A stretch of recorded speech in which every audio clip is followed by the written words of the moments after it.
So now we will discuss some special types of events. So we first have complementary events. So if I already give you an event E, so this event E means here we'll be dealing with the probability of occurrence of E. And here if I give you the probability that E does not occur, so I can basically say that event is not E. But instead of writing it in words, there's a proper symbol for that, and that is E bar. So this small line that I'm drawing above a symbol is always called bar. So this is E bar. So what does this mean? So this means the complement of event E. Alright, so if I give you an event E, then the probability of not E is represented by P of E bar, where E bar is the complement of event E. Can you think of any complementary events? If not, let me help you with the first example. So let me give you that same coin example. So let's say you flip a coin. There are two sides of any coin, heads and tails. So probability of getting a heads need not be calculated again and again. If you just flip back your pages or just do a quick mental calculation, you'll know that the probability of getting heads on tossing a coin once would be 1 by 2. Now what will be the probability of not getting heads? I can represent this by P of H bar. That will also be 1 by 2. The probability that you don't get heads means the probability that you're getting tails. So we can say that the events of getting a head and getting a tail, these two events are actually complementary events. Okay, they are complementary to one another. Okay, can you think of any more examples? Just try to think, and what you'll notice in this case also is that complementary events, if you add up their probabilities, they'll always give you the sum 1. So here also if you notice, probability of heads plus probability of H bar, which is essentially a probability of getting a tails only. So it's going to be 1 by 2 plus 1 by 2 equal to 1. So I can generalize this by saying that if E is my event, then E bar means not that event or complement of event E. So what can I say about the sum of their probabilities? I can say P of E is the probability of occurrence of event, P of E bar is the probability of occurrence of the complementary event, or the probability that event E does not occur. Now I'm going to add these two probabilities, I'm going to get the sum 1. So from this formula you can actually get the probability of the complement of an event. So P of E bar will become what? 1 minus P of E, and that is your answer for complement of an event. Then we move on to another two types of events, impossible and certain events. We've already discussed them when I told you the probability line. So the probability line ranges from 0 to 1. So I told you probability of 0 means that event is impossible to occur. Okay, so how do you make out if an event is impossible? Its probability will be 0. Okay, and what if the probability turns out to be 1? It means certain. That means for sure that event is going to take place. Okay, so when probability is 1, that event is called a sure event or a certain event. Okay, and we just saw from this probability line as well that the maximum value of probability that you can get is 1 and the minimum value is 0. So as long as you're answering probability questions turns out to be between 0 and 1, you are on the right track. So P of E, probability of any event, will be less than equal to 1 but greater than equal to 0. So it lies in the range of 0 and 1. It can be equal to 0, in that case impossible. It can be equal to 1, in that case for certain, for sure, and anything in between means that if it's between 0 and 1 by 2, I told you, that means that event is unlikely to take place, and if it is between 1 by 2 and 1, it means that event is more likely to take place. So can you think of some impossible or certain events? So a certain event would be like considering that 2 into 3 will always give you 6, okay? 2 into 5 will always give you 10. Or if I give you that there is a bag having green marbles, okay? So probability of getting a green marble would be 1, because definitely all the marbles in that bag are green. So you'll obviously get a green marble. And if I say that probability of getting a red marble in this bag, that will be 0. That will make it an impossible event. So just think of some fun examples by yourself and you'll be good to go. So now one of the favorite questions of your examiners would be from playing cards. So there are some typical questions, okay, I'll tell you. So like we had that case where we were rolling a die, then there'll be rolling a dice where you will be rolling 2 die. Then you can get that flipping of coins, and playing cards is very important one, and it requires some prerequisite knowledge is required in this case. Okay, so basically your deck of playing cards, it's got 52 cards. The total cards which are there in it are 52 in number. Now, you know that further these cards are of 4 symbols. So if we club those symbols, we're going to get 4 suits. So we say that this is one suit, this is another, this is another, and this is another. Okay, so we have, out of these 52 cards, we have 4 suits having 13 cards each. So they are of your clubs, your spades, diamonds, hearts. You can make a very compact flowchart like I am making, okay, so that you'll never forget. You can have it as a reference for your questions as well. So your deck of playing cards has 52 cards, and these are the suits. Okay, each of these suits is having how many cards? 13 cards each. Okay, each of them has 13 cards. We'll just see what those 13 cards are also. But apart from that, we'll see that 26 of these cards are red, and the remaining 26 cards are black in color. So clubs and spades are black in color, and diamonds and hearts are red in color. Is it clear? We're having 52 cards. All of them can be divided into 4 suits. What are those names? Diamonds, hearts, spades, and clubs. Each suit has how many cards? 13 cards. Further, if you just consider a deck of playing cards having 52 cards, you will find cards of 2 colors, red and black. How many red cards are there? 26. And how many black cards are there? 26. So clubs and spades are black color cards, diamonds and hearts are red color cards. Now I told you we'll be just looking into the 13 cards which each suit is going to have, and those are ranging from, like, instead of 1 here, we call it an ace. Okay, so then you have 2, 3, 4, 5, 6, 7, 8, 9, 10. So instead of 1, we are having ace. So that's just a slight difference. Then instead of 11, 12, 13, they're going to have a joker or a jack. We're going to have a queen, and then we're going to have a king. So they occupy position number 11, 12, and 13 respectively. So since if you've ever noticed a deck of playing cards, okay, if you have it in your place, well and good. Otherwise, just look it up on the net. You will see that these 3 cards, J, Q, K, Jack, Queen, King, they have the faces on them, printed on them. So here there'll be a face of a clown on it. Here there'll be a face of a queen. Here there'll be a face of a king. So these 3 cards are called your face cards. Okay. So your K, Q, J are called face cards. Is it clear? So you have cards from 1 to 13. But do I write 1 as 1? No. That is called an ace. Then do I call 11, 12, 13 as 11, 12, 13? No. They are my face cards. My 11 is Jack, 12 is Queen, 13 is King. That much knowledge is enough for you to solve any question now on probability involving playing cards.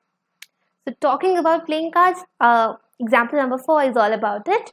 So you have a well shuffled deck of 52 cards. Now well shuffled ensures that all outcomes are equally likely. So this is actually an assumption on which a theoretical probability is based. Okay, so if you remember, in the very beginning we were looking at the difference between experimental and theoretical probability, and there I told you that experimental probability is based on experiments, whereas theoretical probability is based on the assumption. But which is the major assumption over there? This is the assumption that all outcomes are equally likely. So that is ensured by this well shuffled deck of cards. Obviously we are not performing these experiments when we are solving these questions, so we are solving them actually by theoretical probability only. Alright, so we are having a deck of how many cards? 52 cards. You have to calculate the probability that the card will be an ace or it will not be an ace. Now what was an ace? Ace was the card instead of the number 1. So how many aces would be there in this deck of cards? You know that a deck of cards has how many suits? 4 suits, and each suit has 13 cards. And in each of these 13 cards, there is 1 ace. So every suit in a way has 1 ace. That means 4 suits will have how many aces? 4 aces. So a deck of 52 cards has 4 aces. So what will be the remaining cards then? I remove these 4 aces from my deck of cards. So the remaining cards would be 52 minus 4. So I'll be left with just 48 cards now. So that much calculation is enough. So now we have to calculate these probabilities. So for the first part we are solving, let E be the event the card is an ace. So before writing all this, you can also say that number of possible outcomes would be the total number of cards in the deck. So how many cards are there in the deck? There are 52 cards. So the total number of possible outcomes is also 52. So E is the event that the card is an ace. So number of favorable outcomes you know already would be what?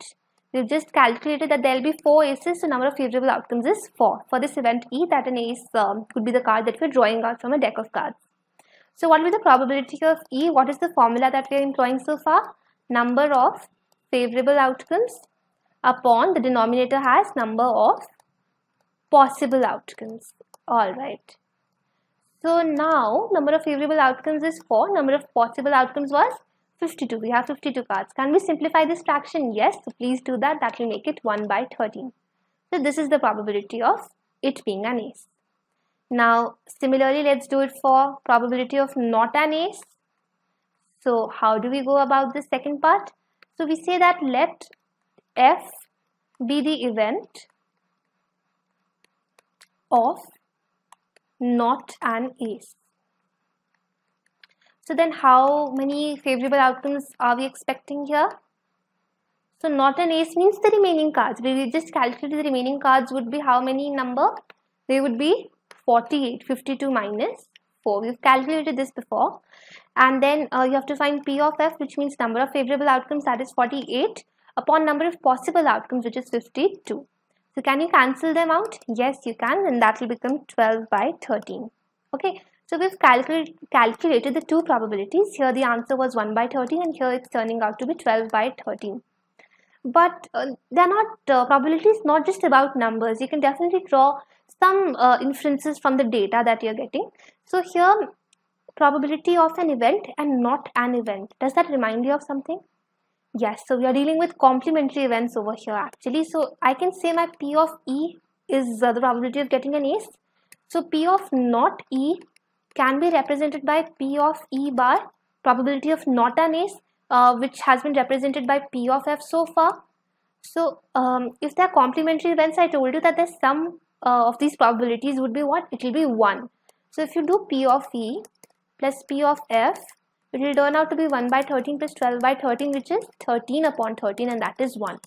So these two are complementary events actually, and that brings me to an alternative method of solving for the second part, complementary events. Okay, so there's an alternative method to solving the second part. So if it's probability of not an ace, you could have simply made use of the formula probability of E bar is equal to 1 minus P of E. So it will be 1 minus P of E, which is 1 by 13, that is 12 by 13. So this is an alternative method by which you can solve this question. So then there are two players, Sangeeta and Reshma. They are playing a tennis match. So we know that the probability of Sangeeta winning is 0.62. We have to find the probability of Reshma winning the match. So first of all, let's assume our events. So let the events be. Now we have the first player as Sangeeta. So let me use her initial as the name of the event. So let me call this event S, which is Sangeeta wins the match. Who is the other player? Reshma. What is the first letter? R. So let me use that. So Reshma wins the match is my second event represented by R. Alright. So now have we been given probability of S? Yes, we know the probability of Sangeeta winning the match is 0.62. Then what do we have to find out? We have to find probability of Reshma winning the match, or in other words, P of R is question mark. Okay, so we know that at a time, if you are playing a match, okay, of tennis, there is no thing like draw in tennis. Okay, if it's a draw, then you keep on playing further till you get a winner. So at a time, only Sangeeta or Reshma can win the match. Both girls can't win the match at the same time. Okay, so only Reshma or Sangeeta can win the match. So what can you say about the events R and S? Therefore, R and S are complementary events. Okay. Why are complementary events? So if I say probability of Sangeeta winning would be what? Sangeeta can win only if Rashma does not win. So P of Sangeeta is P of not Reshma. Similarly, if I say Reshma has to win, that it means Sangeeta has to lose, which means P of R has to be equal to P of not S. Okay, so they are complementary events. Then make use of the formula that in complementary events, if E bar is the complement of event E, then P of E bar was turning out to be 1 minus P of E. So using that formula, we can say that P of Sangeeta winning, Reshma winning the match, that's what we have to find out. So P of R will be 1 minus P of S. We're directly using this formula. 1 minus P of S is 0.62. When you solve for this, you get 0.38. Is our answer correct? Yes, as long as it's lying between 0 and 1, the probabilities that we're getting are correct. Then Savita and Hamida are friends. What's the probability that both have their birthdays on the same date or they have them on the different dates? And you have to ignore that it is a leap year. So what does it mean? Now a leap year has how many days? A leap year has 366 days. So you have to ignore the leap year. So you have to take any normal year. So any normal year has 365 days. Right? So we are considering 365 days in a year because we have been asked in the question that you have to ignore a leap year. So now we know that Savita's birthday can fall on any day of this year, can fall on any of the 365 days. So Hamida's birthday, I'm considering the first part, okay. So if Savita's birthday can be on any one of the 365 days, then the remaining days would be how many? 365 minus 1, that is 364. So Hamida's birthday can then be on any of the 364 days. Does it make sense to you? So take any calendar, okay, there are 365 days, you are fixing one date for Savita. Okay, for Savita's birthday. Then the remaining 364 days, out of them any one day can be Hamida's birthday. Okay, if we are considering that these two friends are having different birthdays. So in this case, we can say that the probability of different birthdays is equal to number of favorable outcomes. So in this case, if their birthdays are on different days, so we can say it could be 364 days, okay, for Hamida. Upon the total number of days in a year, that makes a number of possible outcomes, that will be 365. So number of possible outcomes would be the number of days in a year. So in case it was given to you that it is a leap year, then you could have taken 366 everywhere. But here, number of possible outcomes would be 365. Okay, out of which I have fixed one day as Savita's birthday and the remaining days are for Hamida, and that is the probability for different birthdays. Now what is the probability for same birthday? I can say probability for same birthday will be probability of not different birthdays. So note the emphasis on not. It means that they are complementary events. So it's going to make sense, right? If they're not having birthdays on different dates, that means they're having them on the same date. So we can say that the two events are complementary.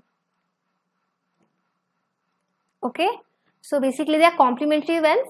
So I can say probability of their birthday falling on the same day would be 1 minus probability of their birthdays being on different dates. And that will make it 1 minus 364 upon 365 because this we've already calculated. So just subtract it from, just perform this difference 1 minus 364 upon 365 and it will turn out to be 1 upon 365. You could have also had an alternative method for this second part. You could have said that if they're having their birthday on the same day, it means one of those 365 days we have fixed. So there is only one favorable outcome upon the total number of possible outcomes would be 365, the number of days in that year. So any which way you can solve it, but these are going to be our answers. So for different birthdays, this is the probability, and for the same birthday, this is the probability. Then we are having a class 10 of a certain school where there are 40 students. So total number of students are 40. Total number of students is equal to 40. Therefore, you can see that number of favorable outcomes would also be 40 here. Okay, because the question says that there are 40 students in class 10, out of which we see that 25 of them are girls, G for girls, and 15 are boys, so B for boys. Now, class teacher has to elect a monitor or class representative, and they're doing it in a very fair manner. So they are just having chits of names of each of the students, and this teacher is going to randomly pull out a chit, and you have to tell that on that chit the name could be of a girl or it could be of a boy. So what is the probability for each of these events? So that is what you have to predict. So number of favorable outcomes would be possible outcomes would be total number of students in the class, that is 40. So the name on the card would be of any of these 40 students only. So number of possible outcomes is 40. So now for the first part, we can say that let's say G is the event. Let G be the event, name of a girl. Okay, so this is my event G. So what will be the number of favorable outcomes in this case? The number of girls in the class, right? So number of favorable outcomes to getting the name of a girl on your card would be number of girls in the class. How many girls are we having? 25. So can you find out the probability of the name of a girl being written on the card? That will be number of favorable outcomes upon number of possible outcomes. So please plug in the values and let me know the answer. So number of favorable outcomes we just discussed are the number of girls, that is 25. Number of possible outcomes is the number of students, that is 40. And can we simplify this fraction any further? Yes. So it becomes 5 5s are 5 8s are. So it becomes 5 upon 8. So the probability of the name being written on that card of a girl would be 5 by 8. Then for the boy, there are two solutions to this. So let me take up first solution. So let's say B is the event, name of a boy. Okay. So now how many boys are there in the class? There are 15 of them. So total number of favorable outcomes would be 15. So if it is a boy, it has to be one of the 15 boys in the class, right? So here your number of favorable outcomes you can say is equal to 15, and then P of B, probability of the name of a boy being written on the card, would be the number of favorable outcomes, that is 15, upon total number of possible outcomes, that is the total number of students in the class, that is 40. You can simplify this fraction further. It will become 5 3s are and 5 8s are. That will become 3 by 8. An alternative way to solve this question was that you know that if it's a girl, it's a girl. If it's a boy, it's a boy. So the two of them are complementary to one another. So the two events are basically complementary, and then we can use that formula that P of E bar is equal to 1 minus P of E, where E is an event and E bar is the complement of that event. So we can say that P of B, in other words, is nothing but P of not G, and that is 1 minus P of G, that is 1 minus 5 by 8 equal to 3 by 8. So whichever method you find more convenient, just use that and get the answer. Then we have example 8. So we are having a box having some marbles. Okay, so there are 3 blue marbles, B for blue, 2 white marbles, W for white, and 4 red marbles. Okay, so if a card is drawn at random from the box, so if you're drawing a marble at random, this means that the assumption is being fulfilled that all outcomes are equally likely. Okay, we are attempting to find out the answers to all these questions via theoretical probability. So the assumption involved is important, that all outcomes are equally likely, and that assumption is being fulfilled because the marbles are being drawn at random. So what's the probability that it will be white, blue, or red? So first of all, let me assume my events. So let the events be as follows. So let me have W for white marble. We can have B for blue marble. And we are left with one more event. What is that? R, which is for red marble. Now, before we proceed, you need to know the total number of possible outcomes as well. So, number of possible outcomes would be equal to total number of marbles. So, how do you get this total number of marbles? You will take the number of white marbles, which is 2. Number of blue marbles, that is 3. Number of red marbles, which is 4. If you sum them up, you will get the answer as 9. So this is the number of possible outcomes. So first of all, you have to tell me probability of getting a white marble. So that will be represented by P of W. It will be number of favorable outcomes. The number of favorable outcomes would be the number of white marbles only, that are 2 in number. So 2 upon number of possible outcomes, that is 9. Then we have probability of getting a blue marble. How many blue marbles are there in the box? There are 3 of them. That means number of favorable outcomes would be 3. Total number of outcomes we calculated were 9. Alright. Then third part, please attempt it yourself and then verify answer with me. P of R would be, the answer would be 4 upon 9. How? The denominator is very simple. Number of possible outcomes that we've calculated earlier as 9. And here the numerator is number of favorable outcomes, favorable to getting a red marble from that box. And that means how many marbles are we having in the box? Red marbles are 4 in number. So number of favorable outcomes would also be 4. So now we have example 9.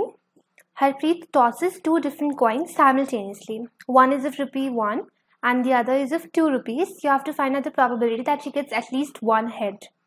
So let's say we are having these 2 coins. Okay, let's say this is 1 rupee coin and this is for rupees 2. So irrespective of the worth of a coin, you know that every coin has 2 sides. What are those 2 sides? A head and a tail. A head and a tail. So here, instead of having just one coin, we're having 2 coins. So here the outcomes won't just be H or T. They'll be of a different type altogether. So it might happen that when you toss the first coin, you get a head. And when you toss the second coin, again you get a head. So I can write these outcomes in the form of ordered pairs now. And why is the need to write them in such a manner? Because we are no longer having just one coin, we are tossing 2 coins, that too simultaneously. So one possibility is H, H. Then it might happen that the first coin gives you head once again, but the rupee 2 coin, the 2 rupees coin gives you a tail. So it will be T. Then it might happen again, you get, let's say this time you get a tail on this coin, and on this coin you're getting a head. It might also happen that both coins give you tails. Okay, so these are the 4 possible outcomes. So if you're asked about the number of possible outcomes in this case, then there are 4 in number. And what are those? There can be a case where both coins are giving you heads, or there can be a case where both coins are giving you tails. Then it can happen that the first coin gives you a head, the second one gives a tail, or the first one gives you a tail and the second one gives you a head. So in totality, we are having 4 possibilities. So you have to find the probability that she gets at least one head. So let E be that event. So let E be the event that at least one head. Now for that we need to understand the meaning of at least. Okay, at least means minimum. So minimum one head. You can have more than one head as well. So at max we know that we can just have 2 heads, which is the first case. And if you talk about just one head, then you can have H, T, or you can have T, H. So there are basically how many favorable outcomes are there? There will be 3 favorable outcomes. Can you list those favorable outcomes for me? So there can be a case where we are having head on the first coin, tail on the second coin. So this is the case where we are having just one head. Then there can be a case that the first coin gives you tail, but the second one gives you H, head, that is. So then also you are just having one head. That might be a case where you're having both of them giving you head. So 2 heads. So then that is H, H. Can we have this tail, tail, possibility? No, we can't have it because there has to be minimum one head, and here there is no head. So we've taken so far the cases where there was one head and there were 2 heads. So these are the favorable outcomes, 3 in number. So you can easily find probability of E, which is the event that at least one head was obtained. So number of favorable outcomes, that is 3 upon number of possible outcomes, that was 4. So 3 by 4 is the answer. Now you get the same answer, okay, even if you toss 2 coins simultaneously or you toss the same coin twice. Okay, so these 2 cases are actually the same. Okay, 2 coins have been tossed or 1 coin tossed twice. Okay, please don't get confused.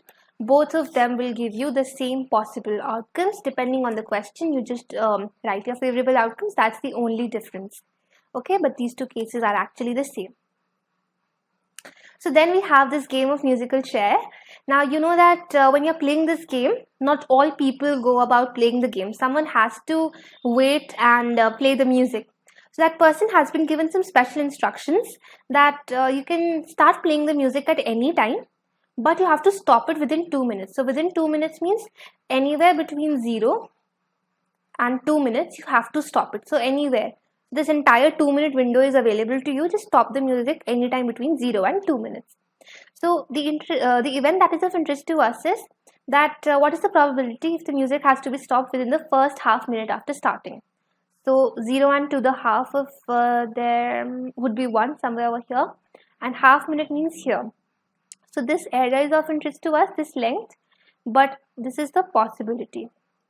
Okay, so here instead of having number of outcomes, we can extend that idea to distance of outcomes. So here we can say that distance of possible outcomes is basically 2 units. Okay, so basically number between 0 and 2. Okay, it can be any number between 0 and 2, any number of minutes, and that distance is 2 units. Okay, now we say that let's say E be the event of stopping the music within first half minute, that is 30 seconds basically. So what will be the favorable outcomes to this event E? So here instead of having the number of favorable outcomes, we'll have the distance, the favorable distance. That is the distance between 0 and distance between 0 and 1 by 2. So that distance will be 1 by 2 units. So instead of writing P of E as number of favorable outcomes upon number of possible outcomes, we are extending the idea of number to distance. So we can say distance of favorable outcomes. So just replace number by distance, nothing else, upon distance of possible outcomes. So we've already computed the two distances. So this favorable distance is of 1 by 2 units and the distance of possible outcomes is 2 units. So if you do this division, your answer will be 1 by 4. Then here we have the case of a missing helicopter. So the questions are getting interesting and interesting. So here a helicopter has gone missing and it is speculated that it has been crashed somewhere. So it can crash anywhere in this rectangular region. You can see that there is this forest area and there is a small lake also. So within this rectangular region, there is a rectangular lake. So the area that is of interest to us is the event associated with the plane, the helicopter crashing in this lake. Okay, so first of all, you need to understand here that instead of taking number of outcomes, we can again extend the idea to area. Like in the previous example, we took distance. Okay, here we can take it in terms of area. So what will be the possible area? The area of possible outcomes would be area of entire region. And you know that entire region is a rectangle. Can you find out the area of a rectangle? Yes, using the formula length into breadth. Alright, so I've just made some corrections in this figure. So please note that this entire rectangular region is having this length, if you can see, from here going on till here. So what is this length? That is 9 kilometers. What is the breadth in this case? It is 4.5 kilometers, ranging from here to here. So 9 into 4.5 kilometers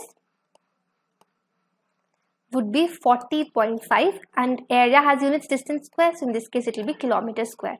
So this is your possible area. So instead of writing number of possible outcomes, we found out the possible area. So now let me find out the area of the lake, because that is of interest to us. Now for that you need to know that this lake is a rectangle, as you can see from the figure itself. Now rectangle requires two parameters, length and breadth, to find out its area. So here the length and breadth of this lake have not been directly provided to us. So these dimensions, if we notice here, so we can say that for the lake, length will be what? See, if this entire distance is 9 kilometers and this teeny tiny distance is 6 kilometers, then this distance will be 9 minus 6, that is 3 kilometers. And what about the breadth? This entire distance is 4.5 kilometers. but this distance is 2 kilometers. So you'll just subtract the 4.5 minus 2, and that is 2.5 kilometers. So for the lake, you have the length and breadth as 3 and 2.5 kilometers respectively. So now you can easily find out the area of lake. That will be length into breadth. So that will be 3 into 2.5. So the answer will be 7.5, and the units for area in this case would be kilometers square. So now we'll find out the probability of crash in lake, that the helicopter crashed in the lake. So instead of writing number of favorable outcomes, we will write the favorable area. What is the favorable area? The area of the lake. So you have to avoid this and you have to avoid this. Yeah. So this is your figure actually. So we have favorable area upon the possible area, which is basically area of the entire rectangular region. So the favorable area turned out to be 7.5 kilometers square. The possible area was 40.5 kilometers square. So when you solve for this, your answer in fractions would turn out to be 5 upon 27. So see, it's so interesting that if a helicopter goes missing, you can even calculate the probability that if it went missing in the forest or in the lake. Then we have example 12. So here we are having a carton of shirts. So in total, we are having 100 shirts. Out of these 100 shirts, 88 shirts are good. Talking about the remaining 12 shirts, 8 of them have minor defects and 4 of them have major defects. So basically 88 good shirts are there and 12 defected shirts are there, out of which 8 are having minor defects, 4 are having major defects. So there are 2 traders who have come to accept some shirts from this carton. So Jimmy says that he'll only take the good shirts, he won't take the defected shirts. Okay, and Sujata says that she'll only take the good shirts and the shirts with minor defects because she's going to reject the ones with major defects. So you have to see that what is the probability that the shirt is acceptable to Jimmy, and number 2, it is acceptable to Sujata. So for that, we know here that shirts are being drawn at random. So this ensures that all outcomes are equally likely, which is an important assumption for theoretical or empirical probability. Theoretical probability. Empirical probability is based on experiments. So assumptions are only involved in theoretical probability. Okay. So in the first case, we know that since Jimmy only accepts which shirts? The good shirts. Therefore, what would be the number of favorable outcomes? The good shirts, the number of good shirts, right? So that should be 88. There are 88 good shirts. So those 88 shirts are favorable to Jimmy. What about the total number of your possible outcomes, by the way? That will be the total number of shirts itself. That is 100. So total number of shirts is equal to 100, right? So if I want to find out probability of acceptable to Jimmy, so you can assume them in the form of events as well. It's totally up to you. The probability of an event that the shirt is acceptable to Jimmy would be the number of favorable outcomes, that is 88, upon the number of possible outcomes, that is 100. Now I told you that probability answers could be in terms of decimals, it could be in terms of fractions. Here it's very easy to write in terms of decimals, so I'll give my answer as 0.88. You can also simplify it in the form of a fraction. Then let's solve the case for Sujata. So second part. So since Sujata accepts which shirts? Good shirts are acceptable by all. So she also accepts good shirts. And she'll also accept the minor defected ones, okay? And shirts with minor defects, okay? So what will be the number of favorable outcomes in that case? The number of good shirts, which is 88, plus number of shirts with minor defects, which are how many in number? 8. So 88 plus 8 is 96. We already know number of possible outcomes is 100, that is the total number of shirts. So you can easily find out the probability of the event that the shirts are acceptable to Sujata. Number of favorable outcomes is 96, we've just calculated that. And total number of possible outcomes is 100. So here again it's more convenient to write your answer in the form of a decimal. So let's leave it at this stage, 0.96. Then, like I told you that we've already seen the case where we tossed a coin and then we had two coins being tossed simultaneously. So similarly, we've already dealt with rolling one die. Now we are having a plural, so that is called dice. So now we are dealing with the case wherein we are having two dice. So the two dice are of different color. One is of blue color and the other one is of gray color. So let's assume that we first roll the blue die and then we roll the gray die. Okay, you know that each die separately will have how many outcomes? There will be 6 outcomes. 1, 2, 3, 4, 5, 6 for blue, and for gray also there will be 1, 2, 3, 4, 5 and 6. But if we are rolling them together, then the possible outcomes won't be so simple, 1, 2, 3, 4, 5, 6. Then we write them in the form of ordered pairs, like something comma something. So let me first write over here the blue die, that is what I'm going to roll first, and then I have my gray die which I'll be rolling next. Okay, so what are the possible outcomes when you roll a blue die? There are 6 possible outcomes: 1, 2, 3, 4, 5 and 6. So we are attempting to make a table over here.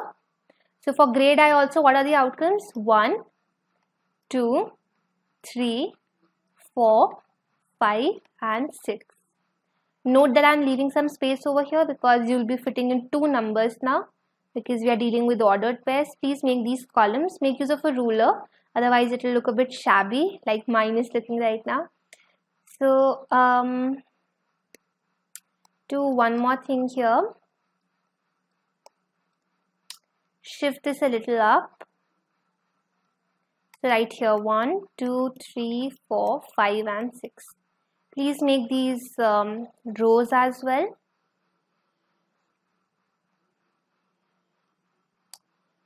Okay, so we've made our table, but it is vacant at the moment. Time to fill it up.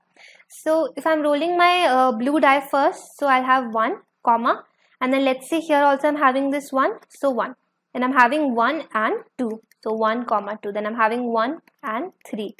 And I'm having 1 on blue die, 4 on gray die, 1 on blue die, 5 on gray die. So I'm having my number 1 fixed on blue die and I'm changing the numbers that I can get on my gray die.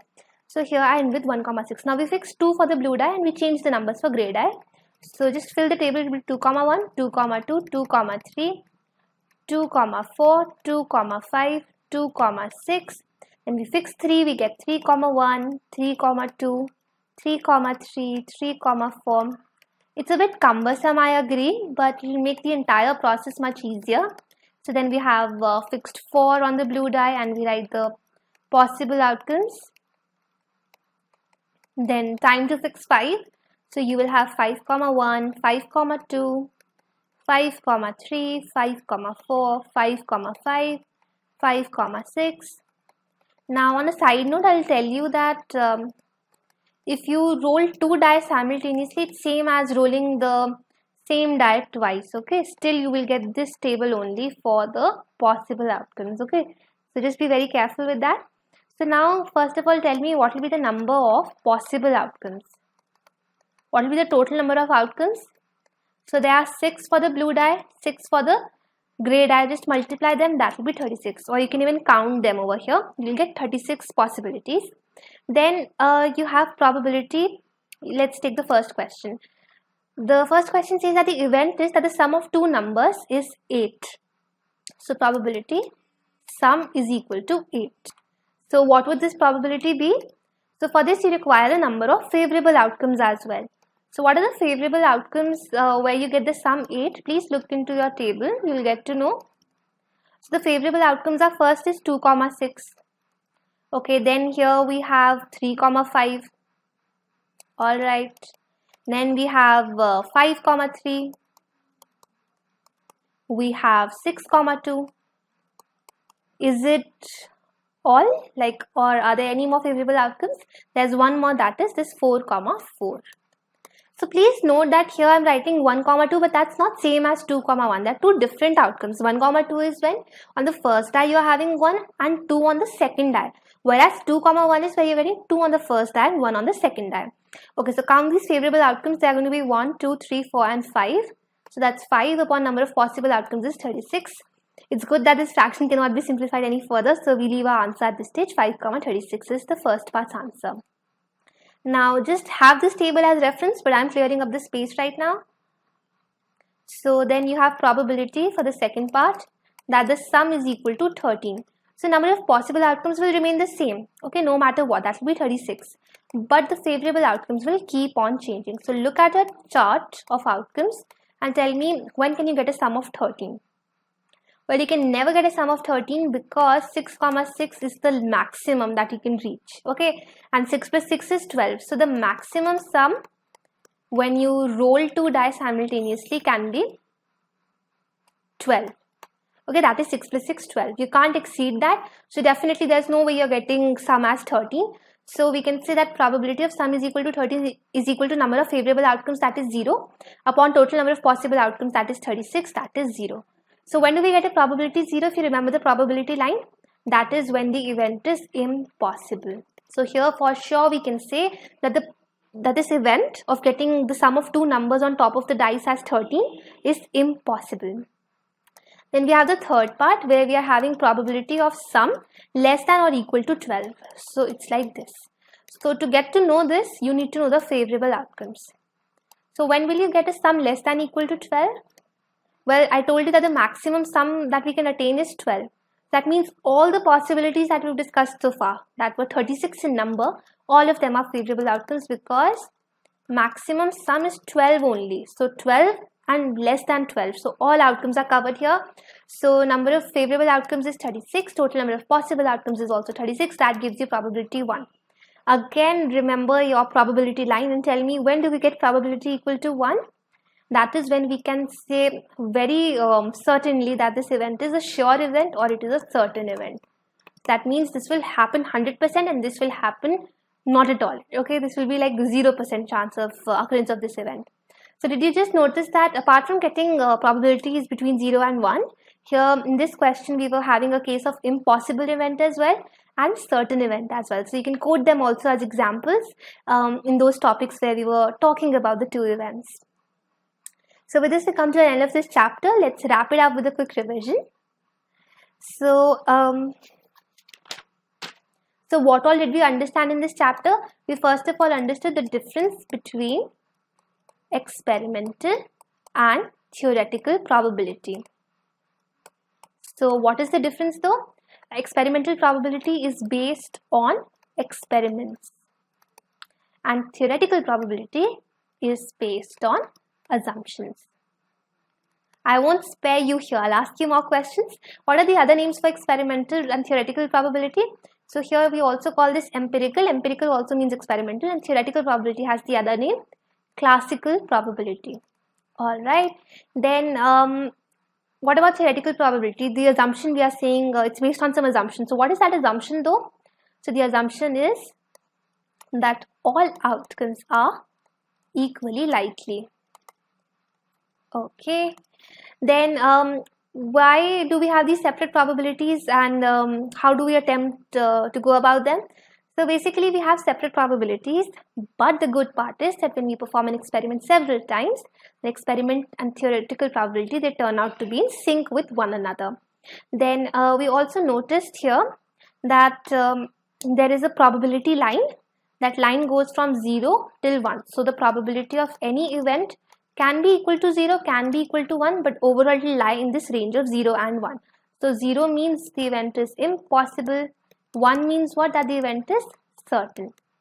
Then half means 50% probability is there. So on this side we can say that the events are unlikely, and here we can say that the events are more likely. Alright. Then we also talked about elementary events. So what are elementary events? Events with only one outcome. Like if you toss a coin once, then you get only heads, only tails. So probability of tails is 1 by 2, probability of heads is 1 by 2. Both of these events individually are elementary events. What is so special about them? The probability of any two elementary events, say E and F, the probabilities will always be equal to 1. The sum of those probabilities will be equal to 1. Then we also saw complementary events. So what are complementary events? So if I give you an event E, the event not E is represented by E bar, and we said that this is a complement to this event E. What can we say about them? That their sum of probabilities is also equal to 1, and that gave us the formula P of E bar is equal to 1 minus P of E. So one good example here was that the probability of tails and probability of not tails is same as probability of heads. So after this, we discussed that the formula for probability is what? This chapter is focused on probabilities. Its formula you should be knowing. So it's number of favorable outcomes upon number of possible outcomes. There were two special examples in this chapter where we saw that this idea of numbers can be extended to distances and areas as well. Apart from that, be very careful that you quickly just go through your deck of cards, okay, because that is very important. If you have knowledge of that, only then you can attempt the questions. Then about tossing a coin, you know that when you toss a coin once, that's very simple. Usually examiner would ask you tossing a coin twice or two coins simultaneously. Then what are the outcomes? The outcomes come out in the form of ordered pairs.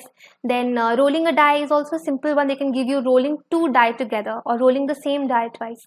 So just revise all that, keep practicing, and with this your grade 10 syllabus is finished.